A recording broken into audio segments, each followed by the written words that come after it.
लेकर के जो 6 निकाय चुनाव थे उनके नतीजे हम आपको दिखा रहे हैं। अहमदाबाद से लेकर जामनगर, सूरत, भावनगर, इन तमाम जगहों का आंकड़ा भी आप देख रहे हैं और इसी के साथ जो वडोदरा है वहां का भी आंकड़ा देख रहे हैं और आंकड़ा आप राजकोट का भी देख रहे हैं।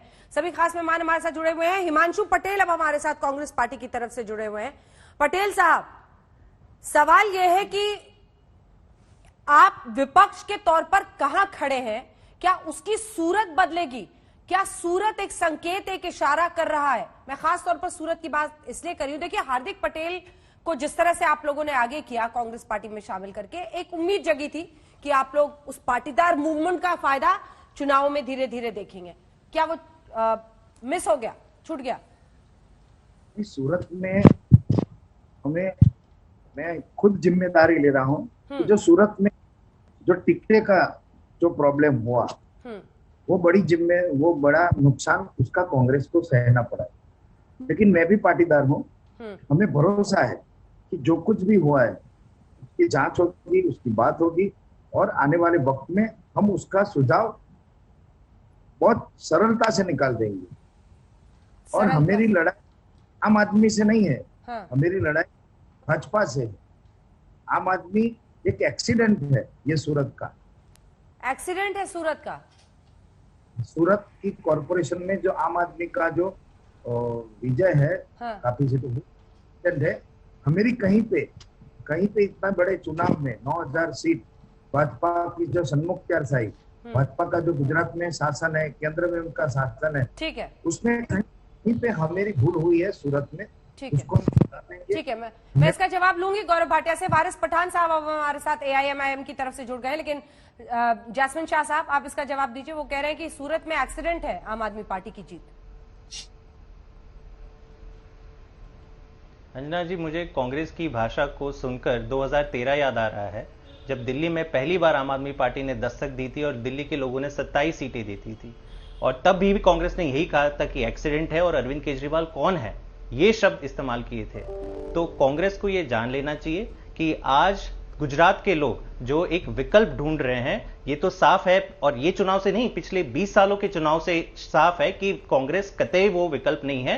इनफैक्ट नोटा कई जगह पे कांग्रेस से ज्यादा वोट ले चुका है और आज सूरत के लोगों ने नई राजनीति और गुजरात के लिए एक नया विकल्प देने का एक पहला कदम लिया है और हमें बिल्कुल अपेक्षा है कि आने वाले दिनों में और आने वाले सालों में गुजरात के सारे शहरों में और गांवों में दिल्ली के अरविंद केजरीवाल मॉडल को जगह मिलेगी और जितना प्यार सूरत के लोगों ने दिया है, गुजरात के बाकी सब लोग भी देंगे। जल्दी से एक छोटा सा इसका रिस्पॉन्स पटेल साहब।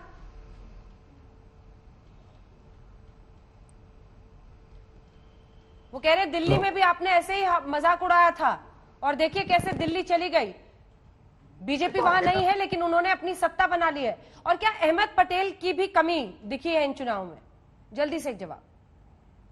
लेकिन जो 15 साल में हमारी जो शीला दीक्षित का शासन था, इसमें केजरीवाल उस वक्त भाजपा भी थी कांग्रेस को हराने के लिए। वो एक्सीडेंट भाजपा को आज भोगना पड़ा है। हमको कोई फिक्र नहीं। मेरी एंटी इनकम्बेंसी दिल्ली में बनाई थी। निर्भया का ये घटना एक बेटी पे हुआ था दिल्ली में, जो अत्याचार हुआ था, वो जैसे ही केजरीवाल और पीछे से बीजेपी ने ऐसा माहौल बना दिया कि जैसे शीला दीक्षित ने खुद ने ये बेटी के साथ ये उनका हाथ है, ऐसा कांग्रेस को बदनाम करने के लिए किया था। ठीक है, और सत्ता लेने का बहुत उम्मीद है, ख्वाहिश है। जल्दी से जैस्मिन जी इसका जवाब देना चाह रहे हैं, फिर मैं आ रही हूँ फौरन गौरव भाटिया जी और वारिस पठान जी, जल्दी से। मैं पटेल साहब से केवल एक सवाल पूछना चाहूंगा। ये बार बार एक्सीडेंट शब्द इस्तेमाल कर रहे हैं, तो मुझे बताइए, पुडुचेरी में जो आपके एमएलए बिक गए, क्या वो एक्सीडेंट था? गोवा में जो आपके एमएलए बीजेपी के हाथों बिक गए, क्या वो भी एक्सीडेंट था? मध्य प्रदेश में, कर्नाटका में, राजस्थान में होते होते रह गया। तो ये क्यों हो रहा है कि हर जगह पे ये आपके एक्सीडेंट दोहरा रहे हैं और कहीं पे भी कांग्रेस की क्रेडिबिलिटी आज जीरो हो गई है? इसीलिए खुला मैदान बीजेपी को मिल गया है और इस तरीके से ये चुनाव जीतते जा रही है।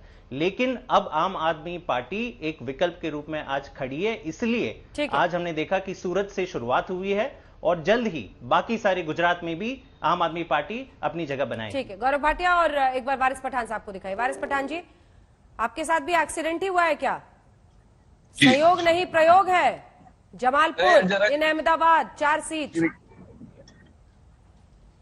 सबसे पहले मैं अल्लाह सुब्हान तआला का शुक्रिया अदा करता हूँ और पूरी अहमदाबाद की जनता का शुक्रिया अदा करता हूँ जिन्होंने हम पे विश्वास रखा, मजलिस को वोट दिया, असद ओवैसी साहब की बातों पे यकीन करके हमको वोट दिलाया और अल्हम्दुलिल्लाह हमको अभी तक की 8 सीटों पर कामयाबी मिली है अंजना जी। और अभी एक पैनल की काउंटिंग चालू है जिसमें हमारे चारों उम्मीदवार आगे चल रहे हैं। तो सोचिए कि अहमदाबाद में सिर्फ इस वक्त